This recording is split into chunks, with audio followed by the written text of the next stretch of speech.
do everything else. Okay, so let me come over here and sit with everyone, and we can actually begin. Excellent. Okay. Welcome, everyone, officially to Humanities Destiny for our sixth class of this semester, and it is Wednesday, February the 12th. I believe it is, and I will go over and fix up the rest of the pods because I don't have my self view right now, but that's okay. We can start. Well, everything seems to be working just fine, and everybody is here. We've got a good group in person. And today, before we get going on our new topic, which is Together on Earth, or the future of freedom for humanity, we need to make sure we get everybody's names up on the board. So that over there is no longer working because the marker has disappeared, but we have a new way. And we didn't do that in last week's class, did we? That's from another. Okay. So here's what I'm going to do, okay? Because in a moment, you're all going to walk over here and put your names. This is how we're going to do on board, but I've just rubbed this off, okay? So right now, we're going to do attendance this way. And it's actually easier in some ways. I need my pen. I have been able to learn how to consolidate all of the notes that we do from every single pod and the live chat into one PDF now that gets popped into the class folder.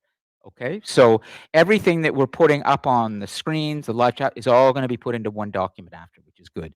So this is actually better for me for remembering everybody. So here's what I'm going to do, all right? Because in a moment, we're going to start with all of you on board. And we are Wednesday, February the 12th. And I will start with Lon, your captain, sort of. But anyways, so just oops. I would like all of you to stand up and come over and put your name up there, okay? So here's the pen. Just number it, and if it fills up one, just you can do this, okay? You can make another by just pulling that, okay? And anyways, start writing. Thanks, Beiruz and Raylan and Laura Lai and everybody else. So great. And that's what people will be seeing as well online right now is the attendance. And while you're doing that on board, I'm going to go over here and just get that self view. So then we're set. Everything is working. I don't have Maureen again today, so but it shouldn't be this. I want the camera there.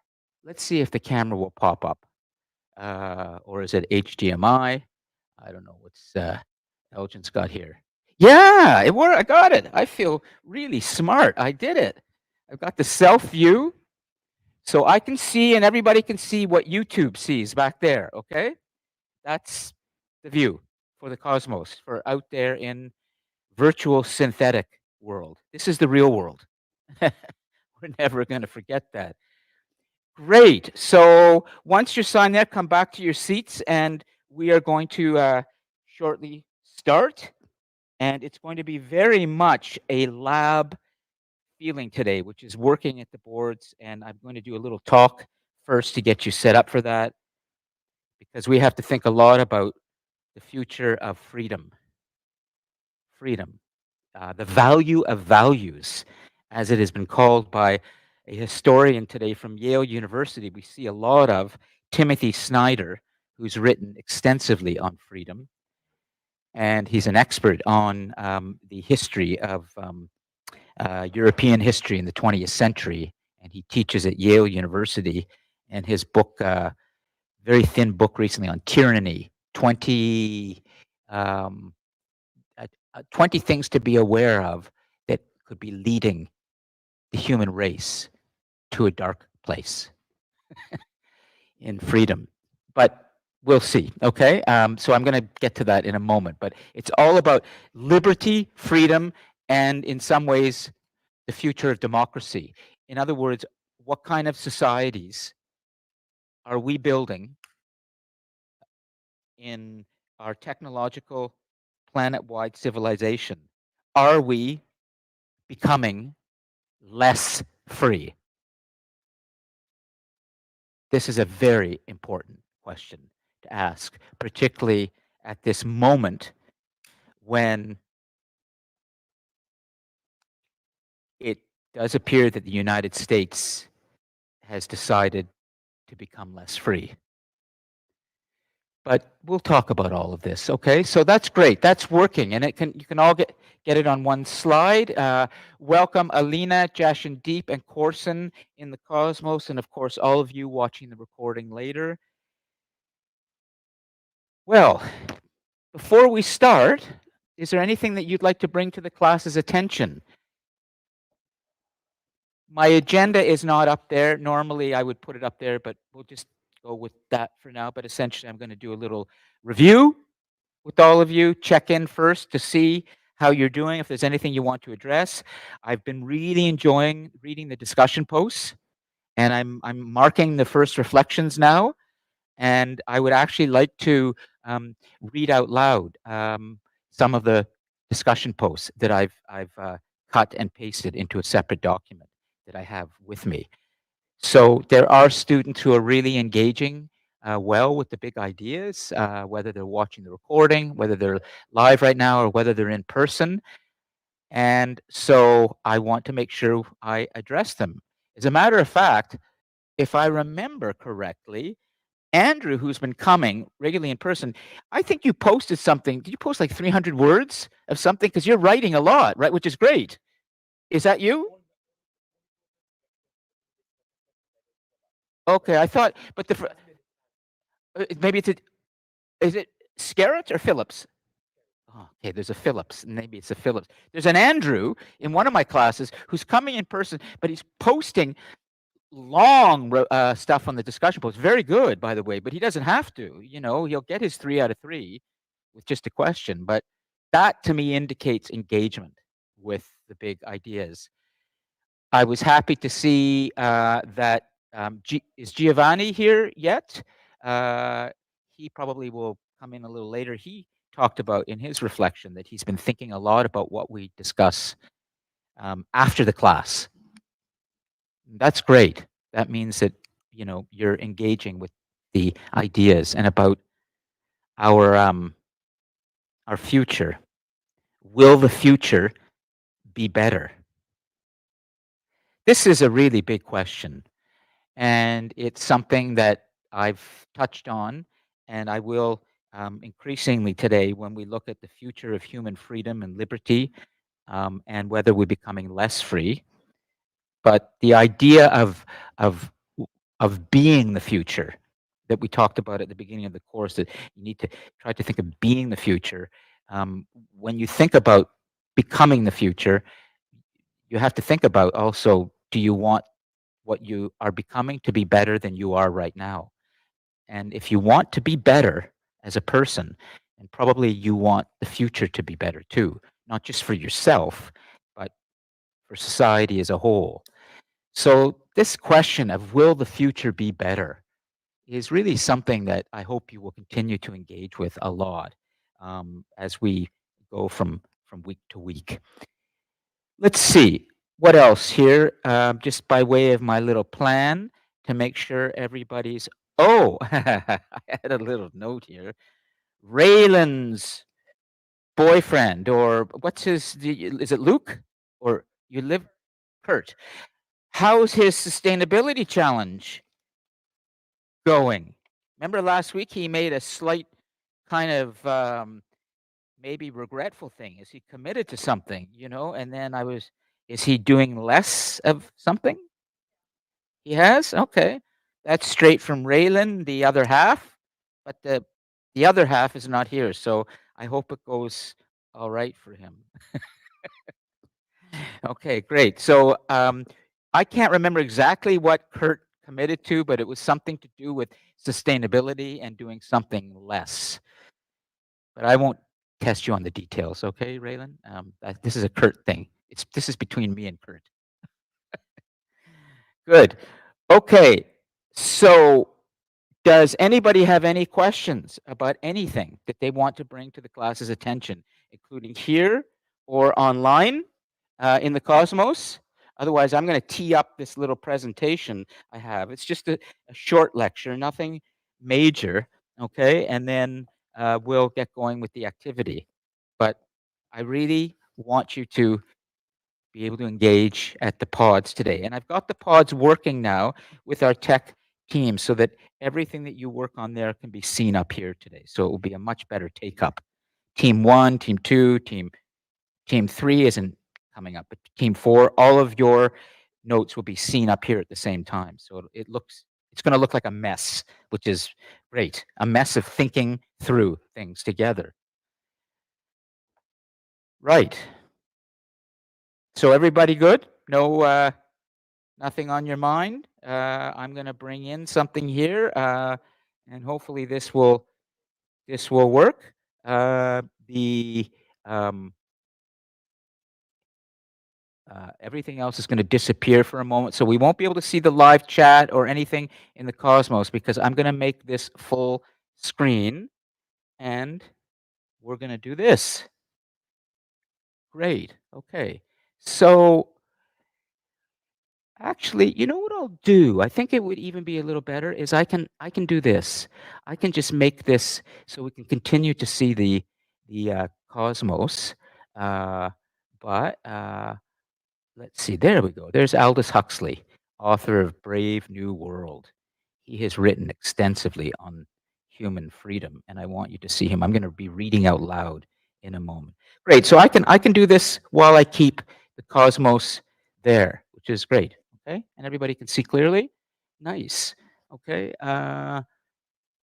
and I will finally put my little book here. I brought some books in today from my library, but it's really Aldous Huxley that I want to read out loud from, and it's just this final part, okay, where he, yeah, good. Okay, excuse uh, my little sniffle, but I've got everything here that I need. Wow, okay, we're all set. So, this is the 6th class, and last week we looked at this whole question of sustaining human progress. And I want to be able to return to that momentarily and show you some of the discussion posts and just read out loud from a few of them before I actually start with the lecture. But essentially, I'm going to try and keep this lecture to about 20 minutes or so on Together on Earth. This idea of we have created in the early years of the 3rd millennium, this 21st century, something that's never happened on planet Earth before, which is a planet-wide connected technological civilization in which everyone is together on this planet in ways we never have before, whether it's supply chains, bringing food or clothes in from other countries, or whether it's culture coming in, whether it's you sitting in front of your screen, um, playing a video game with people from different countries. The fact is that our imaginations, the human mind, is relentlessly local now. It's global and local all the same time, and this can cause a lot of confusion for people. And for some countries, they would rather start rebuilding walls that have been torn down. Walls, once upon a time, were how human societies created their security. These early city states, they actually had physical walls. And when, for example, Rome the great Roman legions had to go and lay siege to any city that it wanted to defeat. It laid siege by just amassing its soldiers, thousands of them, around the walls of, let's say, Jerusalem at the time. And then with their catapults and other machines, they would lay siege and just basically for weeks pound away at the walls with whatever they could, early types of cannons, until the walls would come down. They would bring their scaffolding to the walls and they would climb in. There were any walls left, and they would occupy the cities. Walls are so ancient, but walls are unfortunately how some countries right now are thinking about the future. They're afraid of freedom. Freedom is something that I really want to help you to understand more of today. So I'm going to get to that.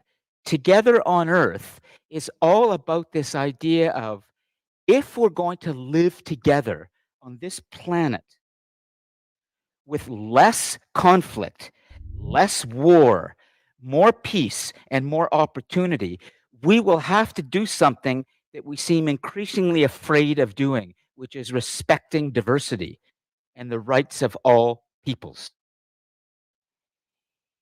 It's not easy to be free, and I'm going to get to that. Okay, so get ready for, I think, what will be a challenging class for all of you in trying to understand something about whether, as we go forwards, we're entering into something that could become darker for humanity, which is less freedom, or whether we might be entering something where we could continue to become even more free. What will that mean? And are you ready for that in your own personal life too? So let's just stop for a moment. That's just my way of introducing the big topic. But I want to go now, and hopefully this will work properly. Good. It's in the doc. I've got my little out louds here, and I'm going to just do a little something here very quickly. There's Andrew Scarrett. Okay, I knew there was something I took from you, but it's not a long one. That's Andrew Phillips. Okay, let's see who else I've done here. Kashumar Caps, are you in person? No. Are you in the cosmos right now? Nope. You're in another solar system right now. You're watching the recordings. Okay. So how about Abdul Rahim Muhammad? He's in a distant solar system. He's definitely watching the recordings. Ling Li has been writing some excellent stuff. Ling, you're in the recording. I have no idea what you look like, although I can presume that you're probably Asian with a name like Ling Li, maybe Chinese. Way to go. You're writing some great stuff. Kristen Sobotka, and let's see who else. Shivam Amin. Okay, well, then these are all people out in the solar system flying around somewhere. Let's just go to Andrew then, because Andrew's here. He just had a simple question. And let's put this up here, okay? And then I'll get to maybe one or two of the others that have been written. And I'll try to get fancy, which is, oh, I got to open this. I'm doing a little tech on the fly. Oh, yeah, this is my born identity moment when we got text coming in, Berlin or London, or while Jason Bourne is running around. And yeah, this is working. You okay with this, Andrew? It's already live on you know, but now it's like really in your face. But okay, so Andrew, clear and present dangers. With the numerous challenges and pressing dangers humanity faces, which poses the greatest threat to our future? To ensure a thriving world, should our primary focus be, and then that might be me not having cut and pasted this. So, Andrew, could you complete this sentence? Do you remember? It, Forget it. Don't wait. It's going to take too long. Let's just deal with the first question, okay? All you had to do was one question, okay? Okay. Here goes Andrew. Let's okay. Andrew Scarrett. Oh, Testing one, two. yeah. I think the rest of that question goes, should our primary focus be on um, artificial intelligence, like we've been talking about, Yep. um, diversity Okay. in terms of and equality, something along those lines, or should we mainly focus on to maintain that we have a good future? Well, I thought what we do, by way of just quickly reviewing, is start a new slide and do a little vote on what we think should be the greatest challenge that we think, and just get it up there, okay? And have a just take this as a moment to think about what we think are or what is the number one challenge. We'll just get a little sense, okay? So first, uh, I think I had a student. Another student doing the notes. She's not with us, so let's see today who can stand up and do some writing on the board and over there to make the notes. And we'll. I have a. I'm going to do something that's really maybe not fair. See if I can get away with it. I've noticed there's a student here today I've never seen before. Right there. Now, student I've never seen before, which is great. You've come in person. Do Do you like to write at all? Yeah. Okay. What's your name? May Mehan? Okay, Mehan. Do you feel uncomfortable me singling you out and putting you over there to make some notes so early on? Are you okay? So, yeah, great. We got our scribe, and she's rising to the challenge. So, could you take this, okay? And it's Mehak, Mehak. Okay, so Mehak is our scribe. Mehak, Mehak. Here's what I want you to do. Okay, is have you been watching the recordings? Right, you've seen. Okay, so just I'll rub. This is from another class. Okay, so let's could you just write down here number one challenge. You can be slow. You can do it really slow, and if you need to wipe it off, just do this. Okay. So number one challenge. Ooh. Oh, this person is writing cursively. Oh, and she writes. We have a human who knows how to take a pen and doesn't go to their machine to tap away. Okay? That's what all the characters in Wall-E do. Remember Wall-E? It came up last class. They don't know how to write. They just know how to gain weight and sit at a keyboard. You don't want to do that for your future.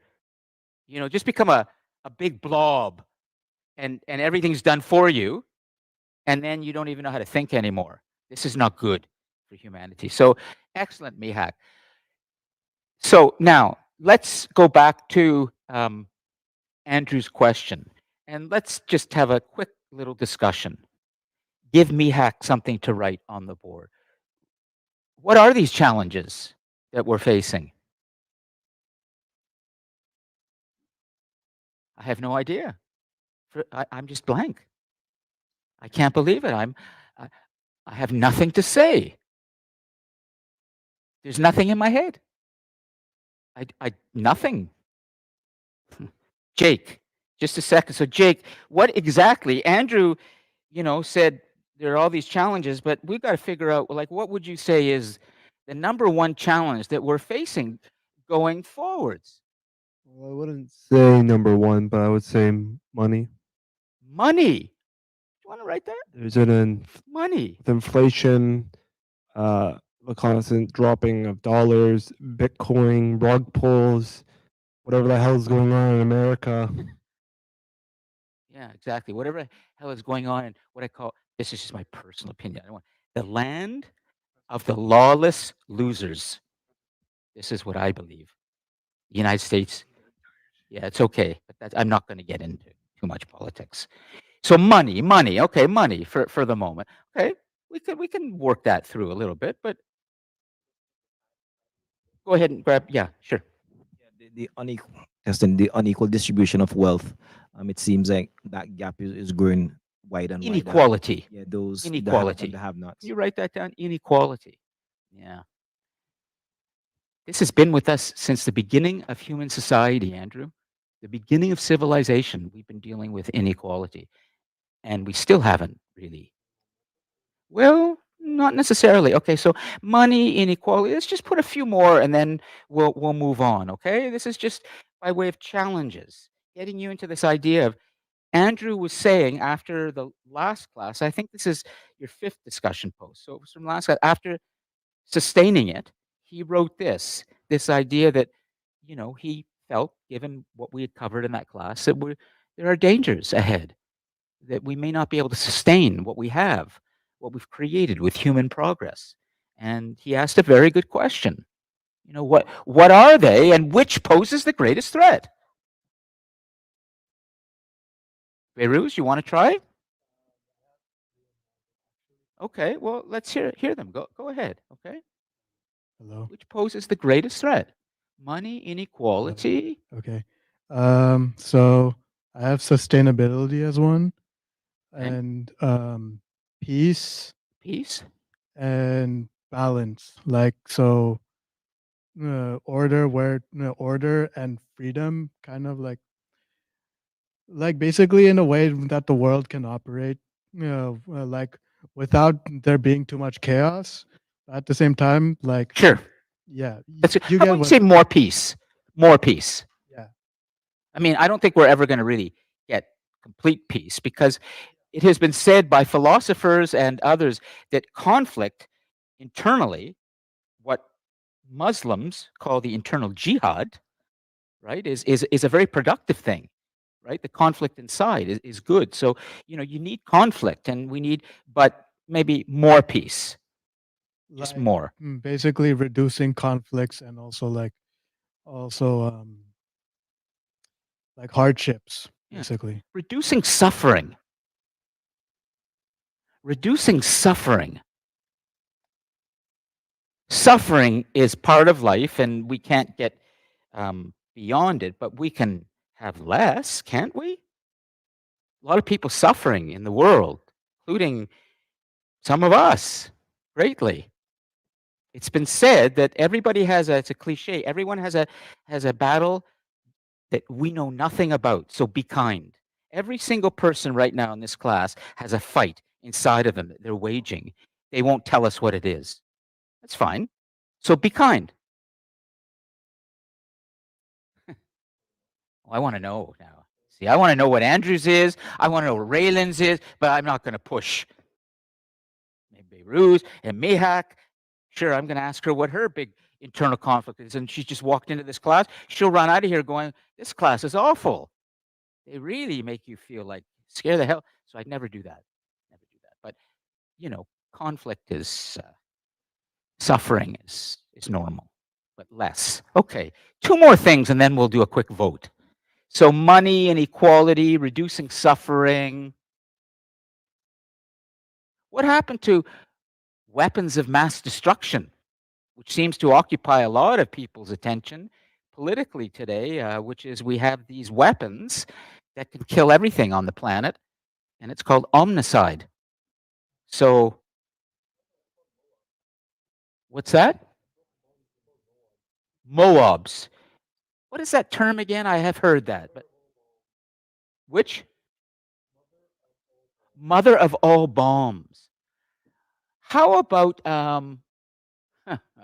just put Moab right now. Just put MOAB, mother of all bombs. Okay, MOAB. We just don't know what we're going to do with that, but we don't want that dropped on anybody or used anywhere at any point for anything. As a matter of fact, we'd like to send the Moab to another planet somewhere and let that other planet deal with it, but it's not going to happen. Okay, one more thing, and then a challenge. A challenge that we are facing collectively, the greatest challenge that affects us all as human beings on planet Earth right now, wherever you go. Somebody's got to say it. It's staring at in the What's that? Well, here is a very honest, brave student. My goodness. Mental health. Now, let's leave this for another time, okay? We're gonna vote, but we can always return to this.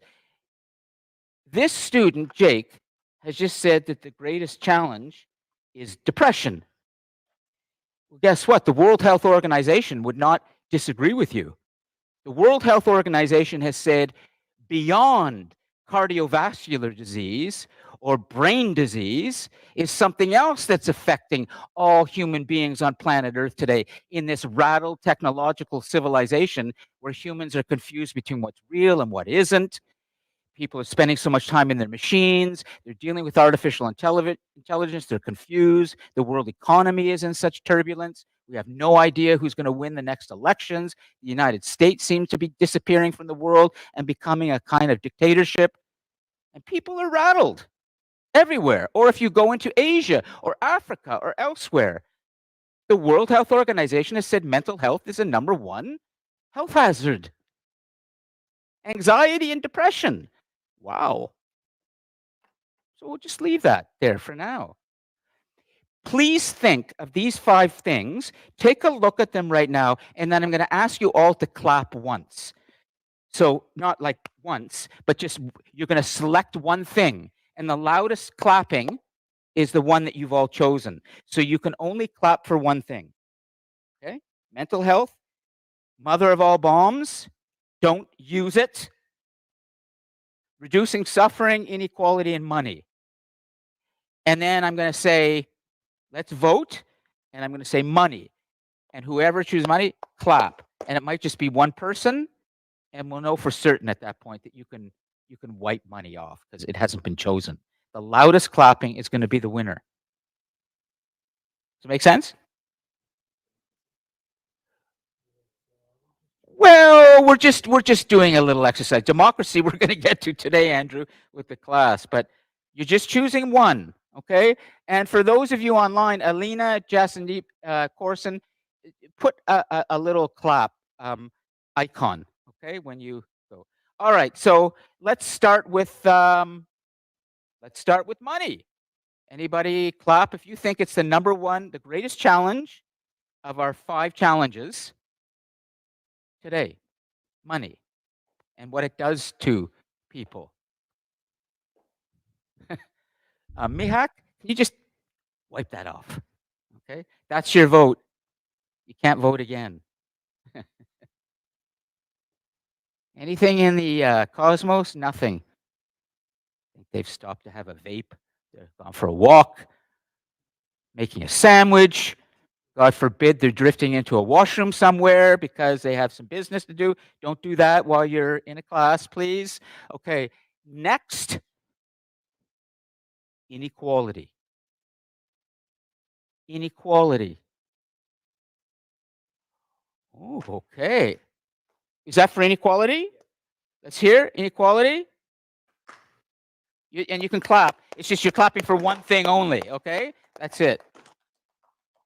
Okay, leave that there. There was some decibel level happening there. So reducing suffering.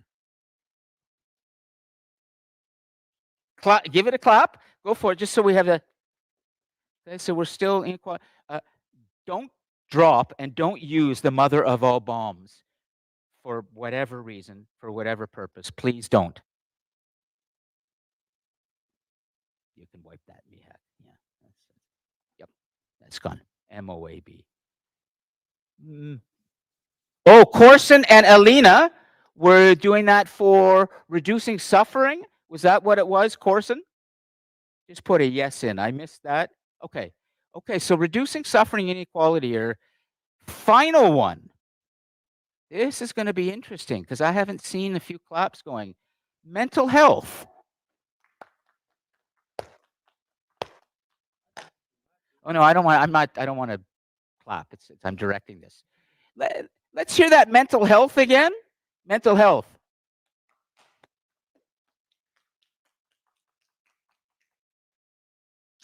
Well, I'm gonna make a judgment call here, just because I can do it. I'm allowed to. I'm the professor. Even though mental health was not the loudest, it seemed to be the most numerous hands. So, for the moment, Miha, could you just wipe inequality and reducing suffering and just say that mental health is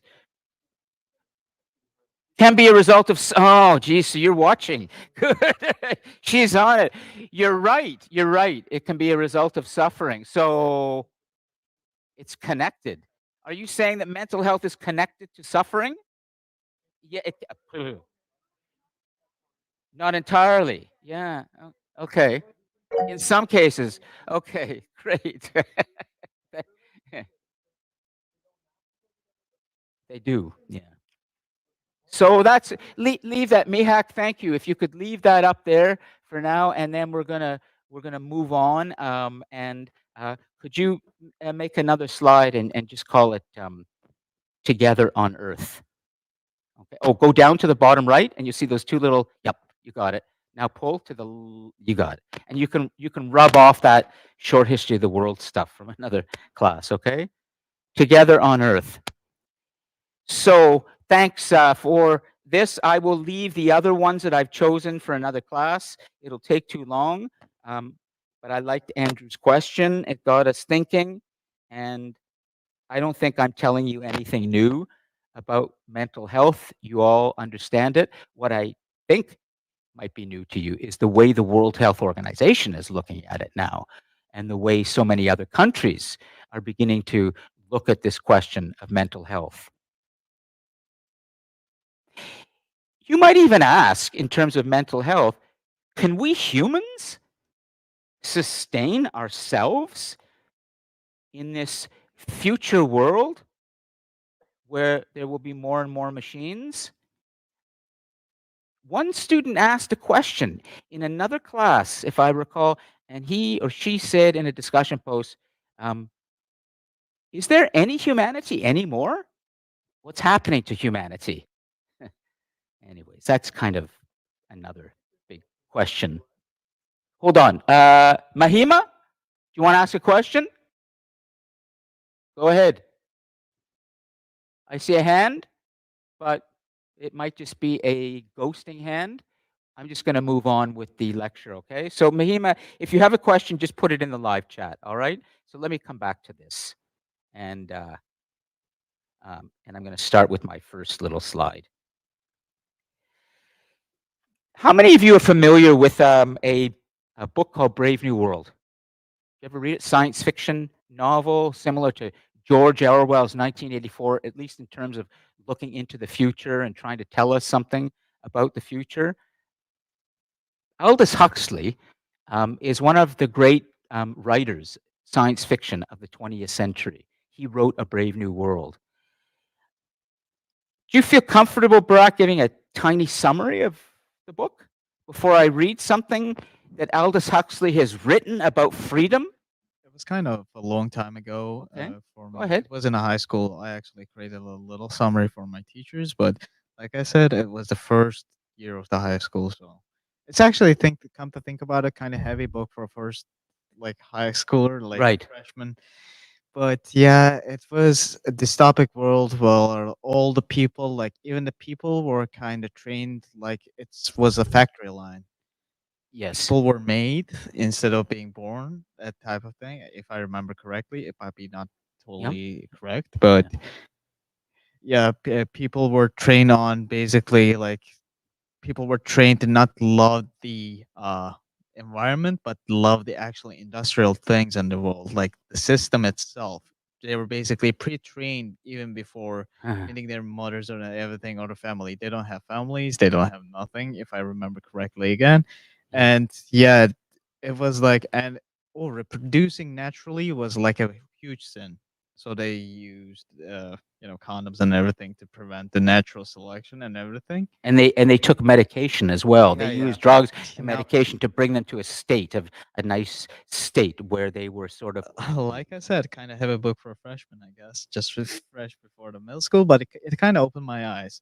the books end. I couldn't remember, if I want to be honest. If anybody remembers the end of the book, can help me, because it was again a really long time ago. Yes. But yeah, dystopic world where the humans creation, like humans manufacturing, like humans life is basically in a manufacturing line. Everything is pre-designated, and I think they talked about Ford a lot.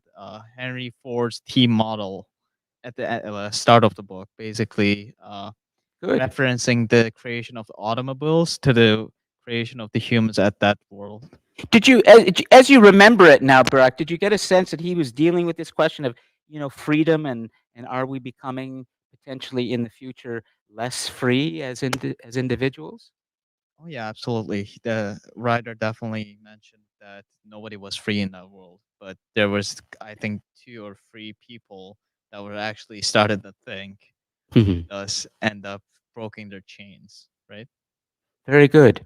Do you want to write down, Mihai, just are we becoming more or less free? I'm going to read you something that he wrote, actually, after Brave New World, about this idea of freedom. And it comes from a little book he wrote of his essays. It's called Brave New World Revisited. And he felt that humanity doesn't really understand freedom very well, even though human rights have been won increasingly and we think we're more free, we still have a long way to go. And he wrote, we can be educated for freedom, much better educated for it than we are at present. But freedom, as I tried to show, is threatened from many directions. And these threats are of many different kinds: demographic, social, political, psychological. Our disease has a multiplicity of cooperating causes and is not to be cured except by a multiplicity of cooperating remedies. Complexity, he's saying this is complex. You just write down complexity. Complexity is a huge problem for humans, and freedom creates complicated questions. But we're not so good at complexity yet. In coping with any complex situation, any complex human situation, we must take account of all the relevant factors. Nothing short of everything is ever really enough. Freedom is menaced, it is threatened, and education for freedom is urgently needed.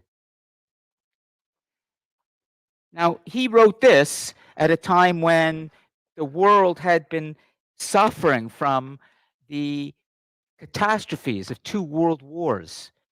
And when it did seem during these wars, particularly the Second World War, that the world's democracies would not be strong enough to fight against Hitler and the Nazi threat in Germany. And it's important to remember that Nazism or National Socialism, what we call fascism, which is maybe the greatest threat to human freedom, was something that seemed to be winning in the Second World War. Hitler and Germany occupied many countries.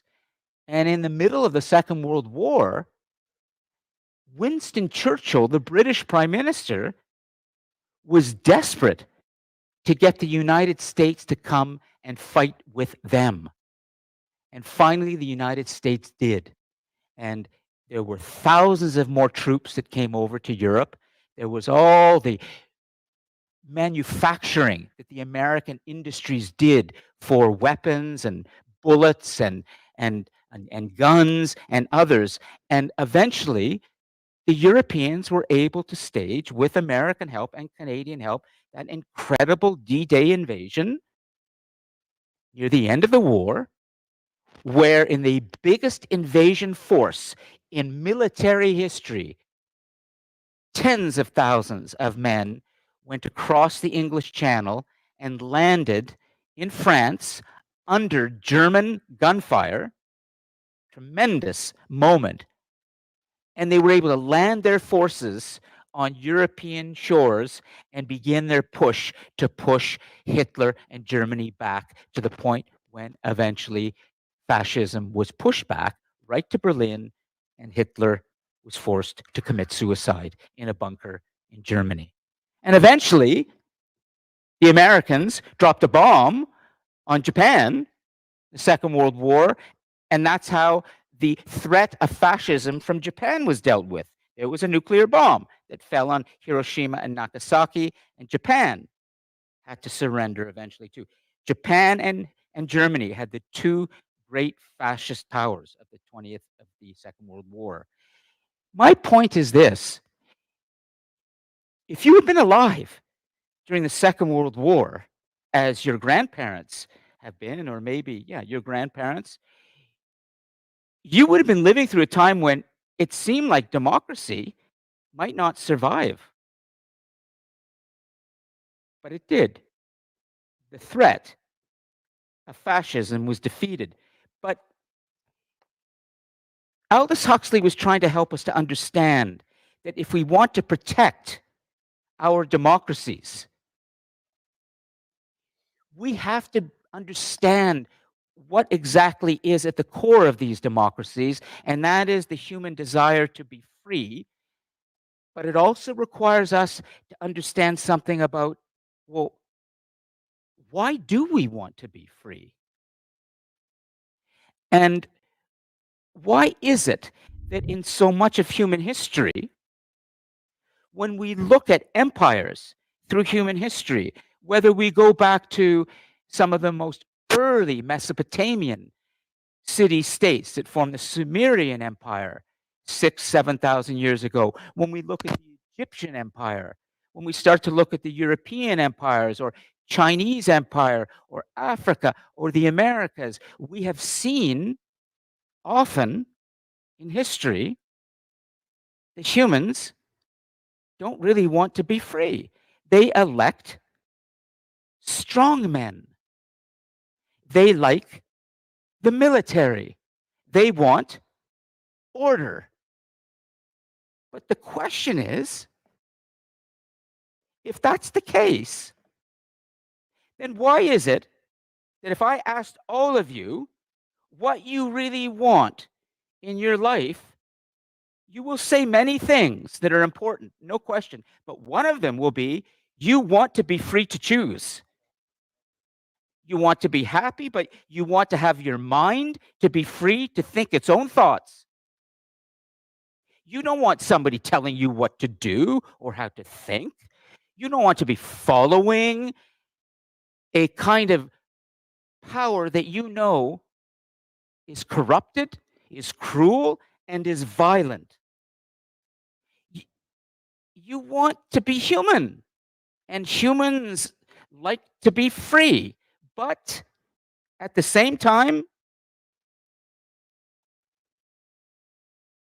we are entering into a period in history right now that has some new problems for humanity. There has always been a conflict, as there is in your own soul, between do I act more freely or when do I stop? When do I control myself? When do I let myself go? Imagine, for example, that you are a young American who was born a male today. And you feel inside of you that you can't identify with that gender. Well, there you go. Are we talking about somebody who can speak to this? Like you can personally a little bit? You don't have to, okay? But how important is your freedom to you in being able to choose what gender you're going to be in your life? How important? Would you say it's the most important? And Jake, you don't have to answer this, but the fact that you commented on this.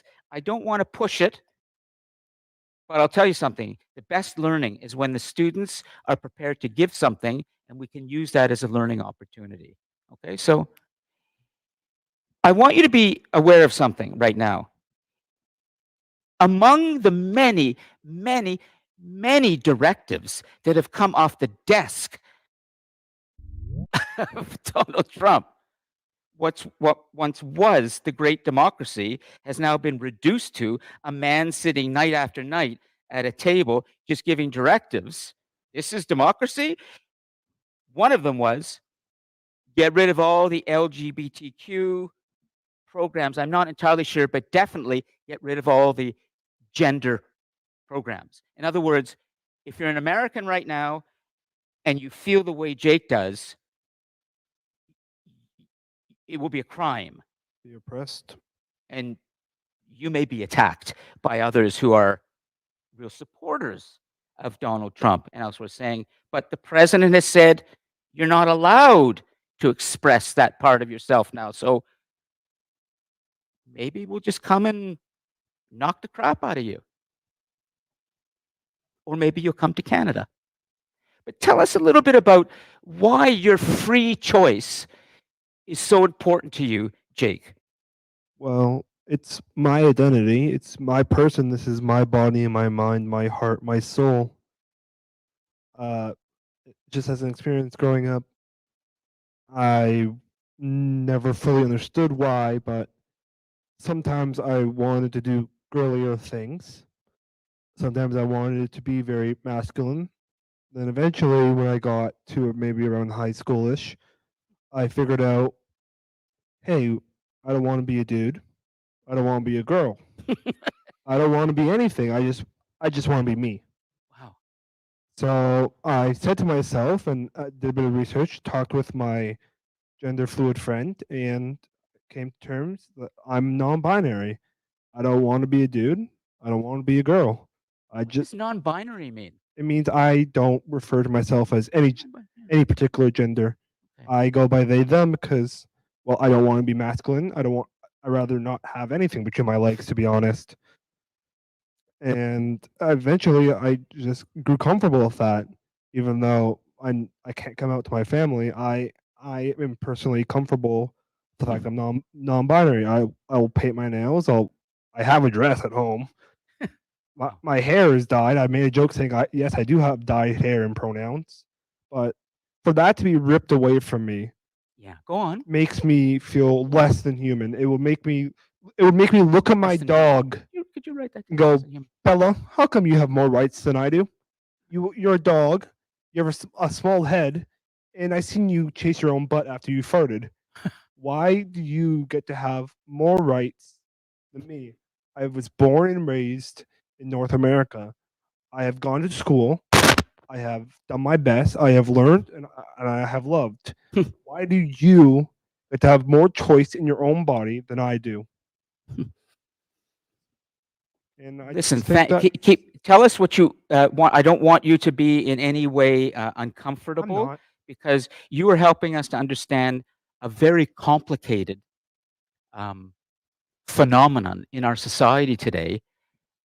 And the fact is that in the great land of the Statue of Liberty, they've chosen to call you, I'm not sure what. A faggot. Well, that's very old, Jake. You know, faggot is from Called the that last 1960s week. or 70s. You know, I was actually called that like a couple days ago. well, tell them whoever said that is like, we're talking about they're going way back. I mean, come on, that is so boring and old. Some I'm not human. I won't go to heaven. I will go to hell. I will be condemned, and have sinned simply for the choice of expressing myself. I am not harming others. I am not forcing my beliefs onto others. I am simply being me. This is how I like myself. This is how I'm most comfortable. If you have a problem with that, kindly, you don't have to interact with me. If you, it's whatever. But you want to be free. Yes. Just Timothy Snyder, who is one of our most important thinkers, on political freedom today. He just came back from the World Economic Forum where he was featured there speaking about the future of Ukraine, the future of Europe, and the conflicts that we continue to see between, of course, Russia and Ukraine, Israel and Palestinians and Gaza, or any other conflict, whether it's in the Sudan right now or other wars. He has a very interesting view right now of this idea of where we're going with freedom. Thanks, Jake. What's that? Is it dead? Okay, I'll bring.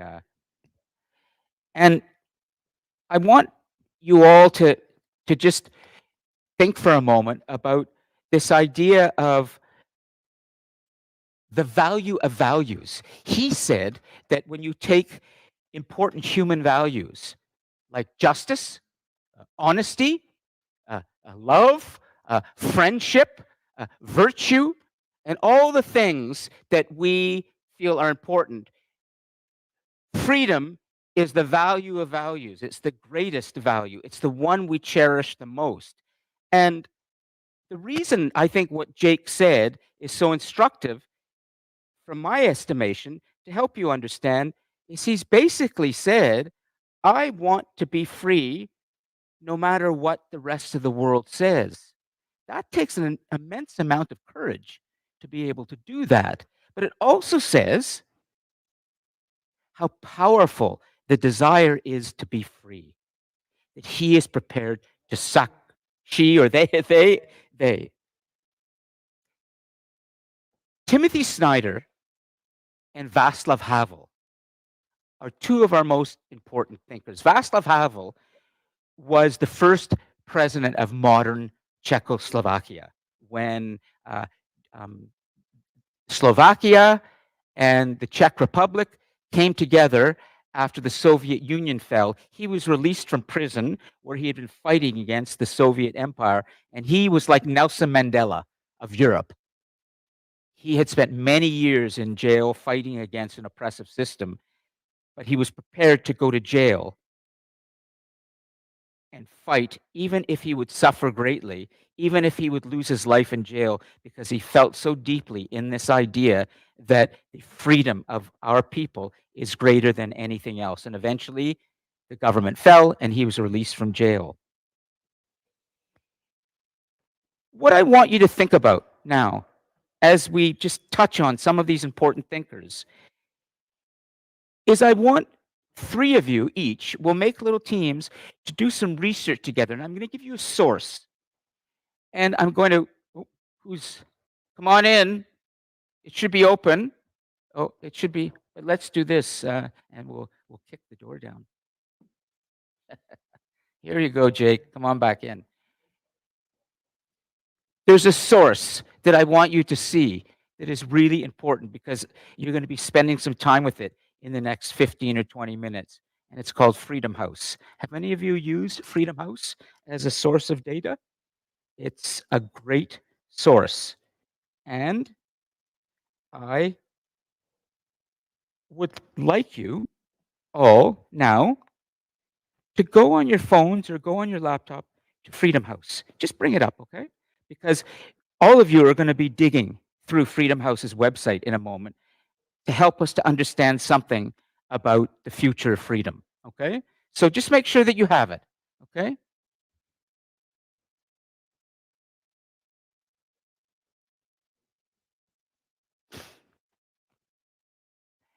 I think we'll just stay here as it is. We'll let the notes develop with Mihak and we'll see how that goes. But I'd like you to just spend individually about 5 minutes now. Just scroll through, take a look, and check out one or two of its maps and familiarize yourself with this website, Freedom House. The reason I say that is because it has some very important data about the state of freedom and the state of democracy and what we might be seeing happening over the next decades for humanity. And then we'll return and check in. Can you check on your phone? Is it Victory? Yeah. Okay, got it? Okay. So just spend a little time right now on here, and I can even help you to tracking freedom around the world. Here's a map. Explore our interactive map. Look at this. Huh. I'd like you to know what purple means. I'd like you to know what the sort of sandy or goldy color, and I'd like you to know what green means. We're going to do this together, okay? And let me just check with the folks online. And I will try to bring this in so I can make this a little smaller. We'll do this together. Yeah, I'll pop this out. Hold on. Freedom House is one of the most authoritative, independent, and trusted sources of information about freedom and democracy around the world. So let me just get this here. Okay. And I'll put this into the live chat for all of you.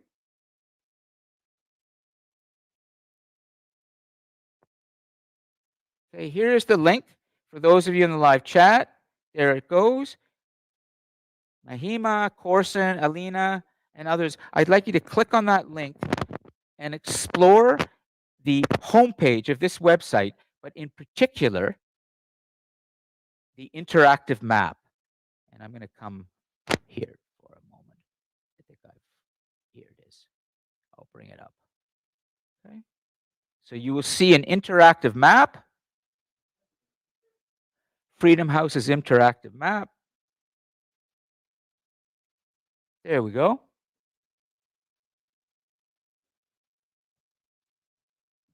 When we look at this, just immediately, we see quite a bit of green and a lot of purple. Yikes. Not for long. This map is based on last year's information, but let's see what happens after these directives and restrictions and the economic war that we are now in with the United States. It ain't going to be pretty.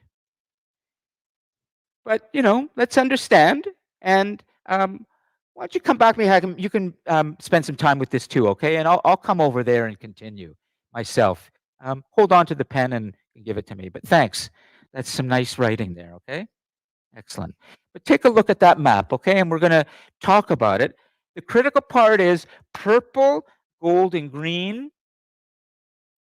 What exactly do they mean? Okay? Spend a little time and we'll get some data. We want good data, and I always promise you no pseudo data in this class, real data. This is used by governments, journalists, and others. It's nonpartisan. This organization has been around since the Second World War. It's internet freedom, global freedom, democracy status.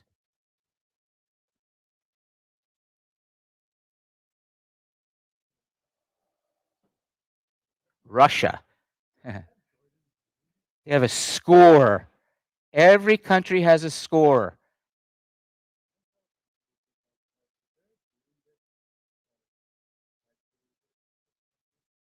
Right. Okay. Here's Egypt.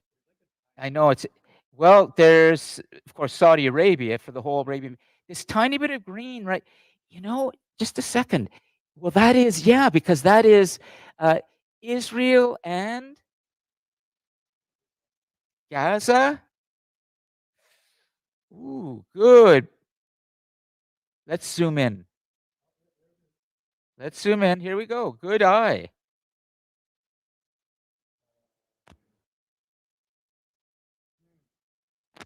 There you go. Jordan. Syria.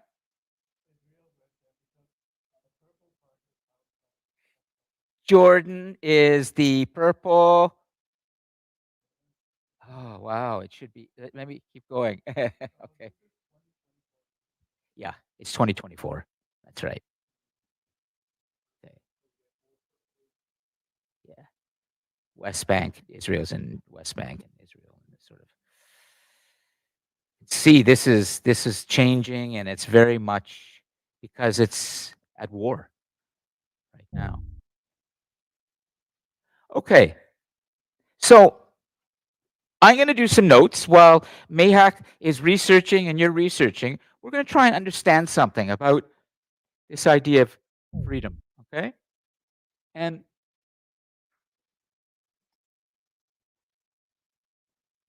Freedom House. Freedom House data. Freedom House data. Okay. Are we becoming more or less free? Well,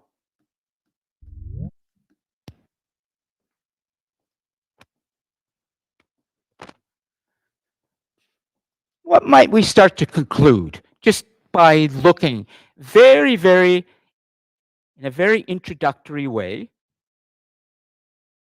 I'll come back. We want to establish first that when we talk about freedom, we have to talk about how we're governed in any country. We have 196 independent nations on Earth.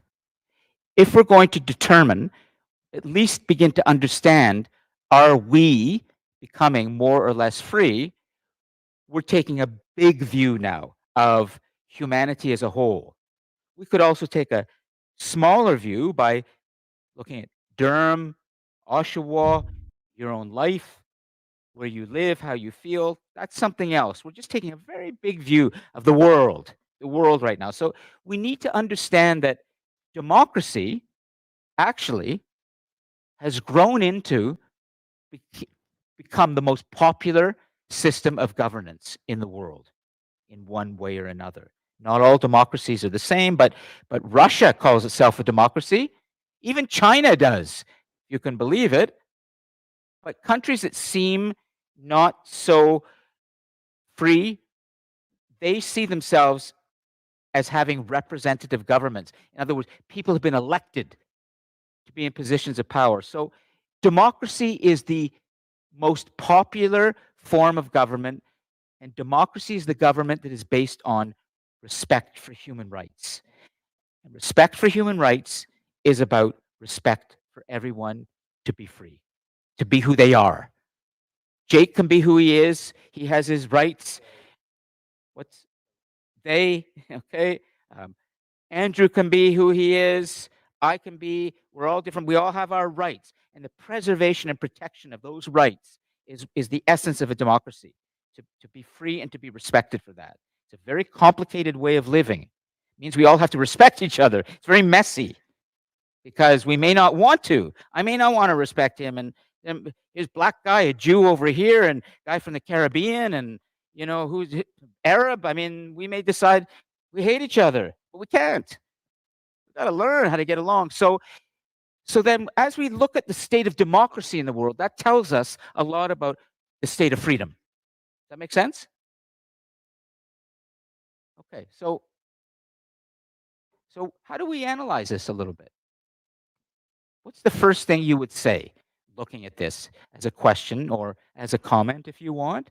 You're looking at the most authoritative, respected research that's annually updated by an organization that tracks the state of freedom and democracy in human society. What are we seeing?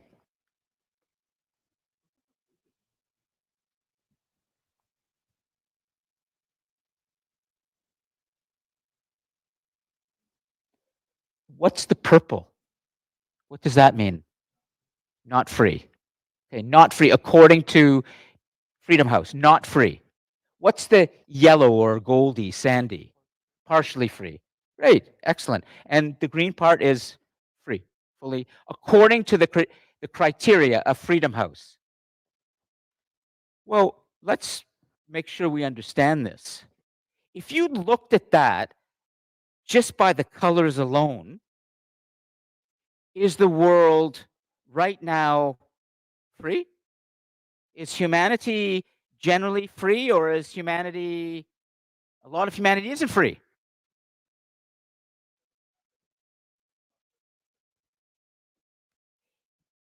If you looked at this map 30 years ago, you would probably see something different. You would see countries that are purple now that were not purple then. This tells us something about how things are evolving. Freedom House, for the last 15 years or so, has been warning every year, all of us, that countries around the world, including countries that we thought were democratic, are actually becoming less free, not more free. That there are more journalists, independent journalists, being killed who investigate governments, whether it's in the Philippines, for example, whether it's in African countries, or even in the United States or South America. We see certain examples of these parts of the world starting gradually to become less free. We'll stop for a moment and try to understand one really important thing here. It always comes back to this: the United States of America. Let's have a quick chat about this, because that map is a year old or so, but it's the most recent. As I think Beirut said, or someone, in 2025, this year, that color for the United States may change. It may become goldy or yellowy because some freedoms are being lost. I want to stop for a moment and make sure we understand what's happening in the United States with the election of this new president. We've talked about it largely in terms of Canada US relations. It came up earlier, I think, is it Rachel who was taking notes, or she asked about Canada US relations, and we talked about the tariff war that we're in. But let's take a stand back, take a little step back for a moment and try to understand what exactly constitutes a free society, and whether we might be seeing in the United States and maybe elsewhere, in countries that we consider democratic, we might be seeing freedoms gradually being lost as opposed to won. So, how would you define freedom exactly?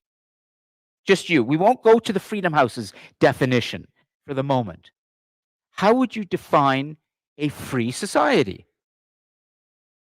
Let's think about this for a moment, because we need to know that if freedom is being lost, specifically what is being lost. The one thing that I've told you about today, the only thing is that in the United States right now, the decision that Jake has made, they have made, to be who they are,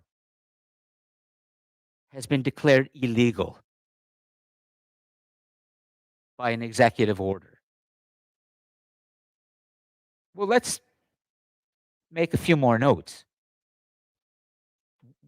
What does it mean to be living in a partly free, fully free, or not free society?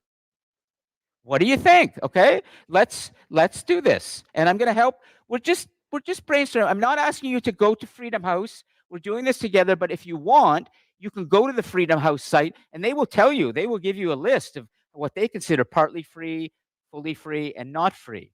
We can do that some other time. You can do that. I just want to do this together. Okay, so let's do this together. I'm going to go three things. We will say not free, partly free, free.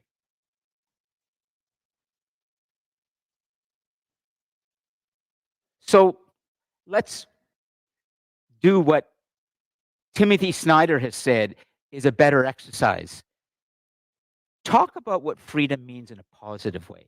Don't talk about what freedom means in terms of freedom from hunger, or freedom from oppression, or freedom from cruelty, or freedom from lack of respect for human rights. Let's talk about what freedom is, not what it is trying to get from. Because when you talk about what you want it to be, then we're in something more positive. When you talk about what you're trying to be free from, you end up talking about that thing that you're trying to be free from, and it becomes a conversation about oppression. It becomes a conversation about cruelty or inequality. So, does it mean for you to be living in a free society? That's all.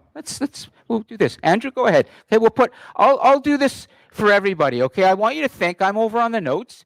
Keep going. But Andrew,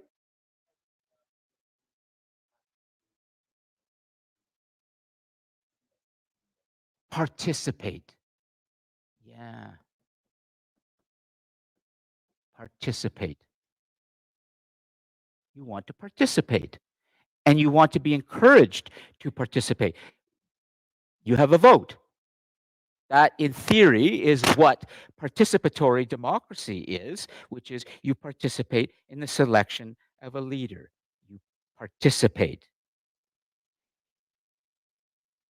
What's another thing? Participate. To express, exactly, to speak. To speak. Exactly. To speak. Timothy Snyder, who has said that Russia right now is a fascist oligarchy. What does that mean? It means that it's a highly controlled state with one figure, Vladimir Putin, and several people around him who are enriching themselves from his regime. Exactly the picture that we saw during the inauguration of Donald Trump. Standing there, and who is he surrounded by? Big tech. Jeff Bezos of Amazon, Mark Zuckerberg of Meta, Elon Musk, who has decided he just loves Donald Trump so much because he's making a godzillion amount of money from it, and because he bought his way into power. He paid 277 million. So fascist oligarchy means that you have a single figure surrounded by a group, and they're all getting rich at everybody's expense. He has been banned in Russia. Everything in Russia right now, if you go online in Russia, it's very difficult to find anything about Timothy Snyder because the Russian regime has made sure that a normal Russian will not have access to somebody who's speaking the way he is. He may be speaking freely, but his audience is being limited. I don't think you would want to live in a society where you couldn't hear all these different voices. Wouldn't you prefer to live in a world where there's many different voices and you have access to those and you decide which voice you want to listen to instead of the government deciding? Wouldn't you rather live in one where you have access to all those different voices? Well, you want to be in a society where people are speaking freely. Makes sense. Great. What else? So you want to participate, you want to speak, and you want to hear what's being spoken about without it being censored by anybody who's making you feel like a child. You can't listen to this now, little Raylan. It's going to cause you some damage. And little Lorelei, if you hear these views, you might start to gather your friends together and protest, and that's not good for order. So you shouldn't be hearing all of these things. You don't want to live like that, being treated like a little child. Well, what else? Participate, speak. One more thing, and then we're going to wrap up, okay? Participate, speak. How about, well, I guess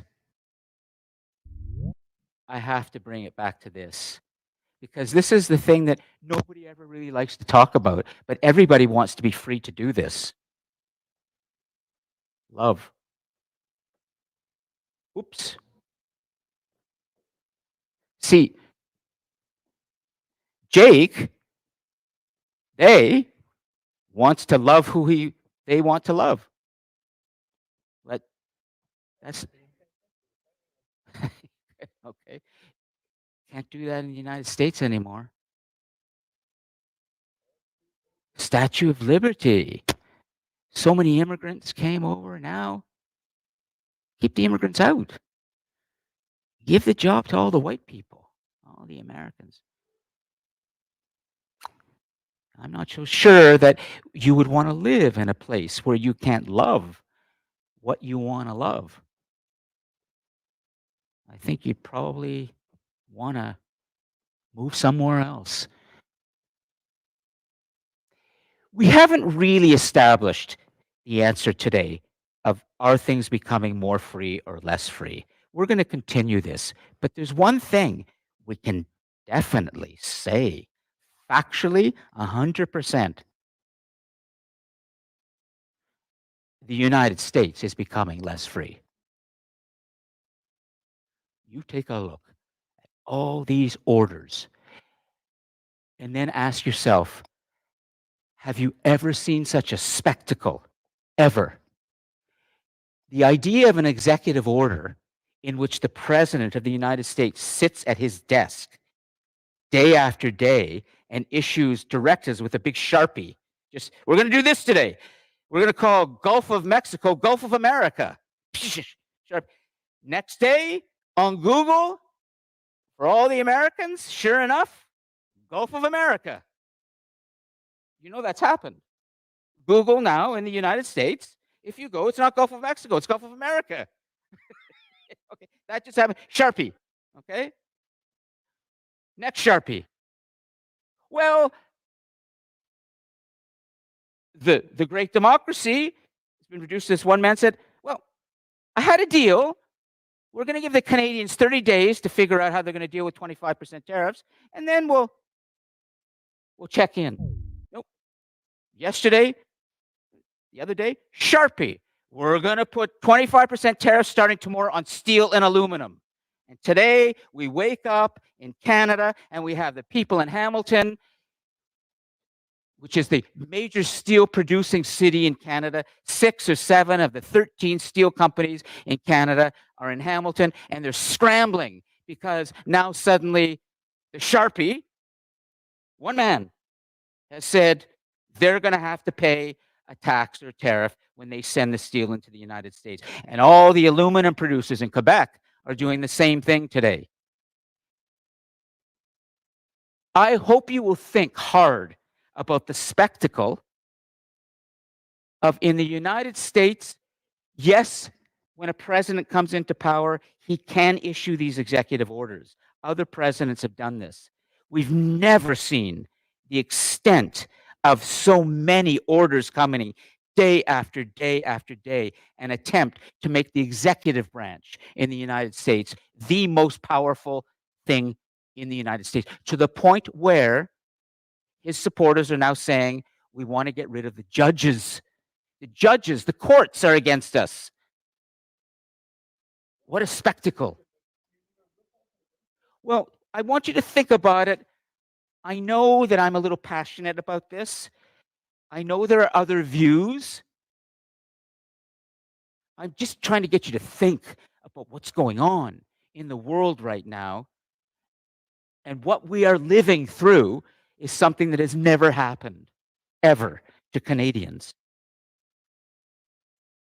we are dealing with our best friend who's now becoming a hostile neighbor. We want to stay free. They don't. They have another agenda. Think about it. I only ask you to think. Please read good sources. If you would like to know more about the state of freedom, of where things are going, you have to ask yourself, what are the powerful countries doing? What direction are they going in? Well, the United States is, for better for worse, still the most powerful nation on earth. But its direction,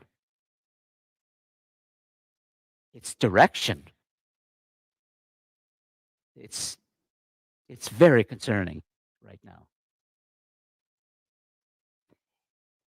What are we going to do about it?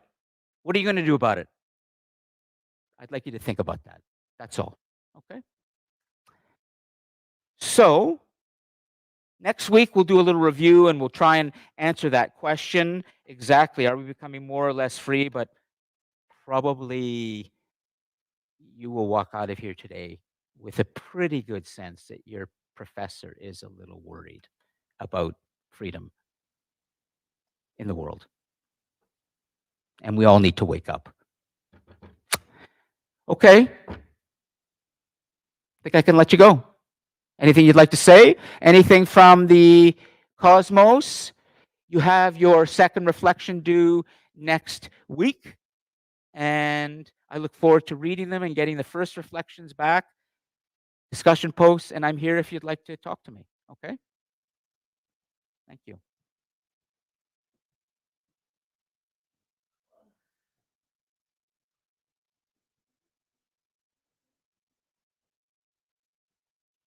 Okay, so for the cosmos, I'm just wrapping things up. I'm going to mute myself momentarily. Hi. Sure, yeah. Let me just come over here, okay, and I'll mute my microphone so we can talk privately. Thanks, Kishan. How come you liked it, Kishan? Do you like talking about? Can you still hear me? You like talking about freedom? Because we all should. Okay. Well, anyways, we'll talk next week. Okay, Kishan. Thank you, everybody. I'm going to mute my microphone and shut down